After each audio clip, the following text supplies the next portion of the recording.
नमस्कार विद्यार्थ्यांनो. मुलांना मागच्या आपण व्हिडिओमध्ये आपलं जे दुसरं प्रकरण झालं मराठा सत्तेच्या उदयाचे कारण ते कारण बघितलेले आहेत.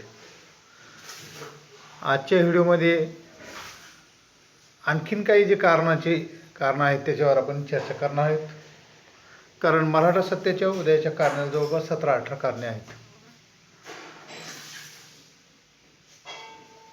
आज तुम्हाला पुढचे जे कारण आहेत त्यावर थोडक्यात चर्चा करतो. मराठा उदयाचे जे कारणामध्ये 12वं कारण आहे आज महाराष्ट्र धर्म संकल्पना. आता महाराष्ट्र धर्म ही संकल्पना कधीपासून आलेली आहे किंवा महाराष्ट्र धर्म संकल्पना मराठा सत्तेच्या उदयास कारण कसे ठरलेले आहेत. कारण 16व्या-17व्या शतकामध्ये प्रारंभी कल्पना आलेली आहे. याच्या अगोदर कल्पना आलेली नाही. जर अगोदरच कल्पना आली असती तर कदाचित हिंदूचं राज्य अगोदर स्थापन झालं असतं. तसं यादवांचं राज्य होतं, पण ही स्वतंत्र महाराष्ट्रामधली समर्थ रामदासा संदर्भ दिलेला होता. त्याने महाराष्ट्र धर्म ही संकल्पना मांडलेली. परंतु अनेक इतिहासकारांना छत्रपती शिवरायांनाच काय केलेलं आहे, श्रेय दिलेलं आहे. कारण शेकगडते शिवराय या ग्रंथाचे लेखक विजय देशमुख यांनी काय केलेले आहे, स्वराज्य कल्पना ही छत्रपती शिवाजी महाराजांची होती.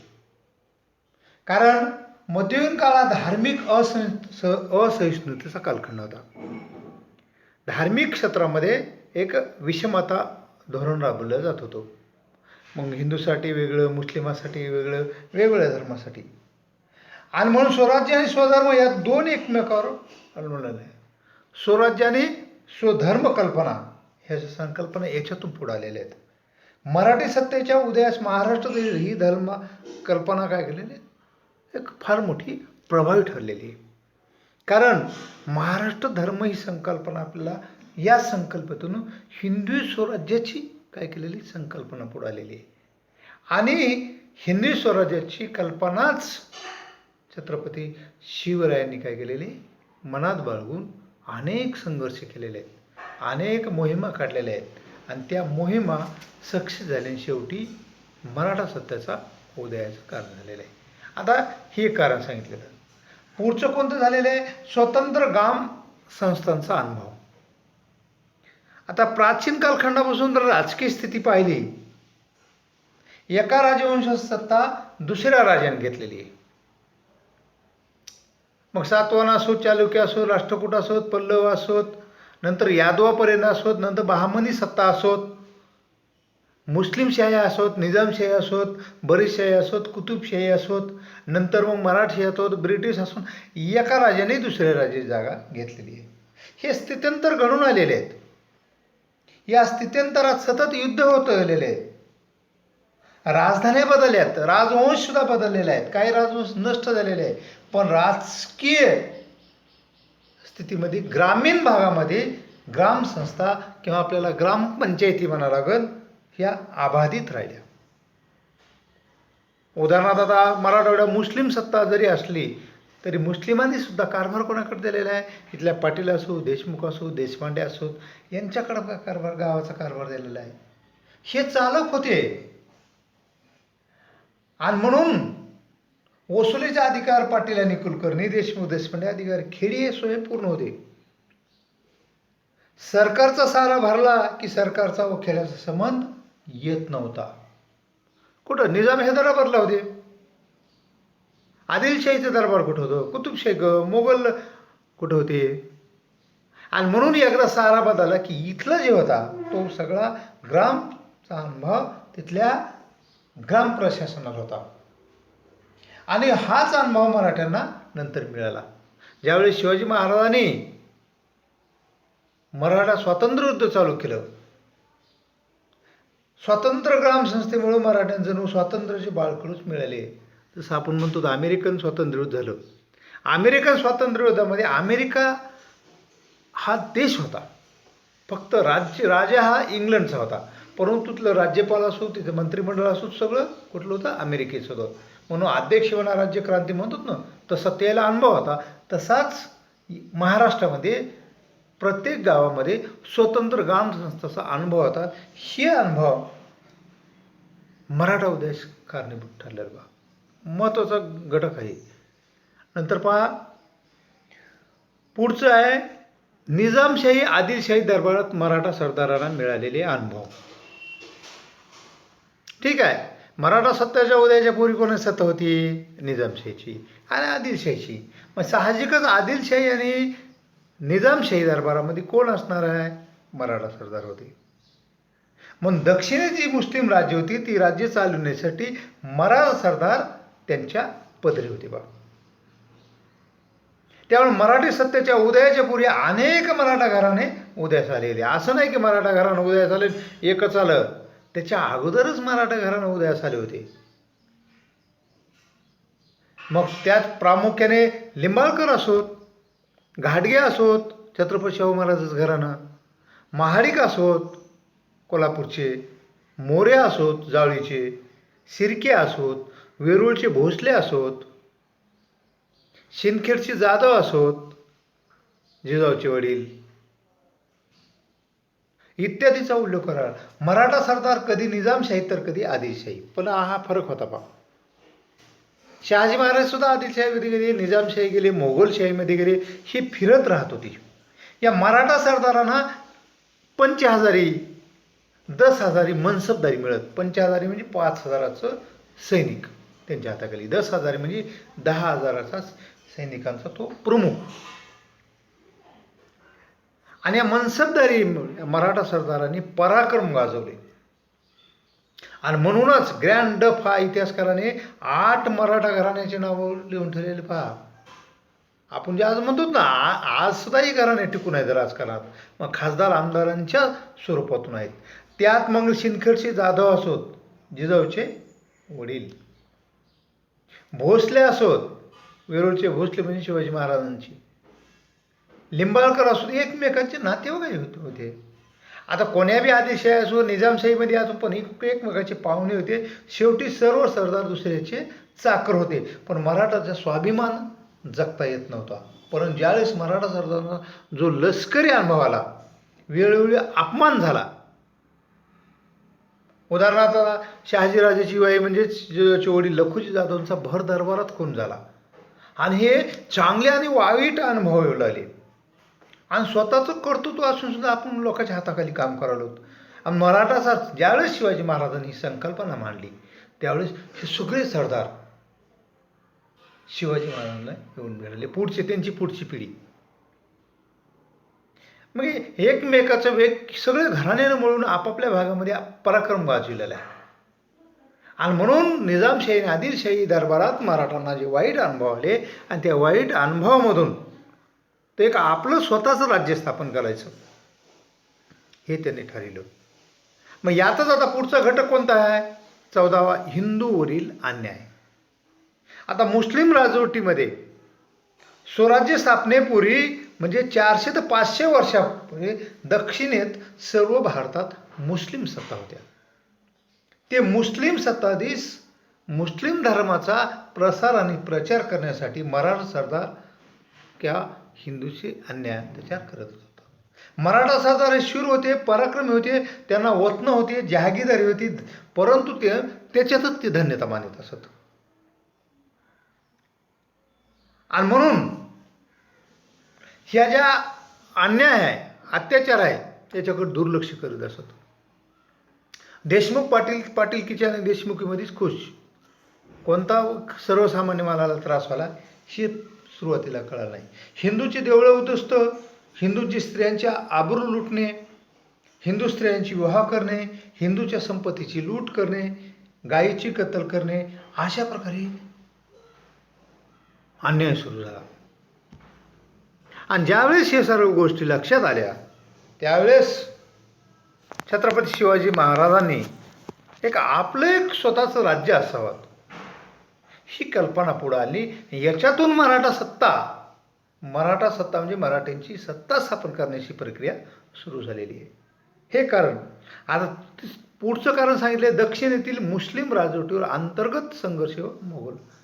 आता दक्षिणेमध्ये 5 शाही होत्या. आदिलशाही होती, बरीशाही, कुतुबशाही, निजामशाही. आज 4 अंतर्गत कलह होता आणि त्याचबरोबर मोगलांशी त्यांचा संघर्ष होता. कशामुळे मोगलांचा संघर्ष होता? मोगलांना संपूर्ण भारतावर आपला एक हाती कारभार चालू करायचा होता. साहजिकच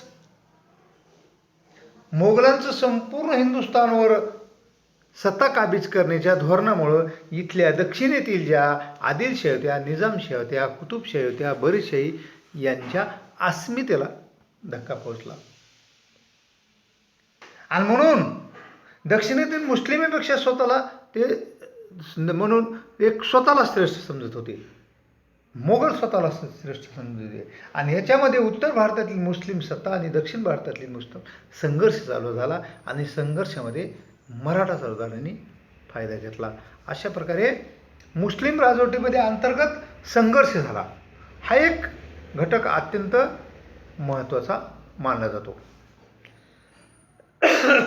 आता दुसरं कारण कोणतं जातं पहा, शहाजी राजाचे कर्तृत्व. आणि खरंच शहाजी आणि जिजाऊचे कर्तृत्व आहे. काही इतिहासकारांनी शहाजी महाराजाच्या कर्तृत्वाला अमान्य केलेलं आहे. कारण कोण्या विचारधारेतून त्यांनी लिखाण केलं आहे, कोणता संदर्भ सांगता येत नाही. पण सरदेसाई यांच्यामध्ये स्वराज्य स्थापने जरी शिवाजी महाराजांनी केली असली, स्वराज्य संकल्पना शहाजी राजांनी केली. ही एक इतिहासकार. किंवा दुसरा सेतुमाधव पगडी, विजापूरच्या दरबारी चाकरी करणारा जो शहाजी आहे, ती स्वराज्य संकल्पना कशी उदयास आणेल? परंतु जिथं शिवाजी महाराजांनी सुरुवात केली, शहाजी महाराजांनी कुठं विरोध केलेला आहे? शहाजी महाराजांना प्रोत्साहन दिलं, मग तसं कसं म्हणता येईल? म्हणजे सेतुमाधव पगडी यांनी सुद्धा शहाजी महाराजाला श्रेय दिलं नाही. परंतु विजय देशमुख या शहाजी राजाच्या स्वराज्य संकल्पना स्वप्न होतं शहाजी राजासुद्धा. आणि कोण्या वडिलाला असं वाटा की आपल्या मुलानं राजा होऊ नयेत म्हणून? आणि म्हणून अशा प्रकारे शहाजी राजाचे कर्तृत्व होतं. आणि ते कर्तृत्वामुळंच काय झालेलं आहे, शिवाजी महाराजांच्या मनात हिंदी स्वराज्याची कल्पना भिनली होती. आणि याचमुळं मराठा सत्तेच्या उदयाचे कारण आहे एक. दुसरं आहे राष्ट्रमाता जिजाबाई. म्हणजेच पोलादी शक्तीचा आविष्कार म्हणजे जिजाबाई. मुस्लिम राजवटीवर होणाऱ्या अन्याय. मुस्लिम राजवटीवर वेगवेगळ्या म्हणजे कालखंडामध्ये वेगवेगळ्या भागामध्ये स्त्रियावर अन्याय होत होते, अत्याचार होते. आणि स्वतः जिजाबाईंनी बघितलं होतं. तेव्हा ही परिस्थिती बदलायची असेल तर स्वतःचंच राज्य आणि स्वतःचीच सत्तेची राज्य असावीत त्यांना कळण. हे करण्यासाठी जिजाबाईंनी शिवाजी महाराजाला राज्यावर हे संस्कार केले. सांगितलं की आपल्याला स्वतःचा राज्य स्थापन करायचं, तरच सगळा अन्याय आणि अत्याचार दूर होईल. आणि म्हणून जिजाबाईने जे लहानपणी शिवाजी महाराजांना धडे दिले होते, तेच धडे पुढं हिंदू स्वराज्याला कारणीभूत ठरलेले आहेत. मराठा सत्तेच्या उदयाचे कारणे ठरलेले आहेत. आपल्याला शहाजी राजावर जिजाबाईवर आपल्याला पुढच्या प्रकरणामध्ये सविस्तर बोलायचे. आणि शेवटचं कारण शिवाजी महाराजांचे प्रभावी व्यक्तिमत्व. आता सगळे कारणं घडून आलेली, परिस्थिती अनुकूल घडून आलेली आहे. परंतु अनुकूल परिस्थितीचा जे फायदा घेईन तोच खरा शूरवीर म्हणतो आपण त्याला. आणि म्हणून ज्याच्याजवळ प्रभावी व्यक्तिमत्व आहे तोच अशा परिस्थितीचा फायदा घेते. मग शिवाजी राजाच्या जन्मापासून मराठी सत्तेच्या उदयापर्यंत अनुकूल परिस्थिती निर्माण झाली होती, तरी ती परिस्थितीचा संधीचा फायदा मराठ्यांच्या स्वातंत्र्य स्थापनेचे ध्येय आणि उद्दिष्ट पण घेतलं फक्त शिवाजी महाराजांनी घेतले. याच्या अगोदर मग सांगितलं ना, 8 घराणे निघून गेले. 8 घराण्यातलं मग पुढं का आलं नाही? आले होते, परंतु तेवढं व्यक्तिमत्व नव्हतं. आपण म्हणतो एखाद्या तालुक्यामध्ये एखाद्या जिल्ह्यामध्ये एकच व्यक्ती आमदार किंवा खासदार काय होता, तो प्रभावी व्यक्तिमत्व असतं. आणि तो एवढ्या भागामध्ये तो संपर्क करतो, संघटन करतो आणि आपल्या व्यक्तिमत्वात छाप टाकला, आपले निर्णय की आपल्या निर्णय प्रक्रिया लोकांपर्यंत पोहोचतो. शिवाजी महाराजांनी पूर्ण केले आणि हे सगळं जे गुण होते शिवाजी महाराजांकडे. शिवाजी महाराज जन्माला आले नसते तर कदापि ते मराठ्याचे स्वराज्य स्थापन सुद्धा झाले नसते. कारण अवघड बाब होती. कारण विखुरलेल्या मराठ्यांना मुस्लिम राज्यकर्त्याच्या विरोधात एक करणं फार मोठी अवघड बाब होती. अनेक सरदारांना स्वराज्याच्या एका सूत्रात गुंफून टाकले त्यांनी. गुंफून तर टाकलेत, पण ज्यांनी विरोध केला त्याला बाहेरसुद्धा बंदोबस्त सुद्धा केला. उदाहरणार्थ जावळीचे चंद्रराव बाहेर काढलेले अनेक शिवाजी महाराजांना. आणि म्हणून मराठा सत्तेच्या उदयाच्या कारणाला शिवाजी महाराजांचं जे व्यक्तिमत्व होतं तो कारणीभूत ठरलेला आहे. अशा प्रकारे या ठिकाणी आपण जे दुसरा प्रश्न आहे आपला, दुसरं प्रकरण आहे छोटं, मराठा सत्तेच्या उदयाचे कारण. जवळपास तुम्हाला ह्याचे आपण 4 व्हिडिओ टाकलेले आणि 4 व्हिडिओमध्ये तुम्हाला 5-5, 7-7 पॉईंट टाकले, 19 पॉईंट आपले संपलेले आहेत. परीक्षेला जर मराठा सत्तेच्या उदयाचे कारण पाहिले तर हे सगळे तुम्हाला कारण लिहिता आली पाहिजेत. मी सविस्तर सांगितले. याच्यावर आता नोट्स तुम्ही काढा आणि मी सुद्धा PDF म्हणून नोट्स टाकतो. या ठिकाणी आपलं दुसरं प्रकरण संपलेलं आहे. सगळ्यांनी नोट्स तुम्ही तयार करा आणि माझे व्हिडिओ बघा. तुमच्या लक्षात येते आणि लक्षात आल्याच्या नंतर तुम्हाला कळन. ठीक आहे. या ठिकाणी आपण थांबवत पुढच्या व्हिडिओमध्ये आपण काय करू, पुढचं जे बीट आहे दुसरं प्रकरण आहे ते आपण चालू करू. धन्यवाद.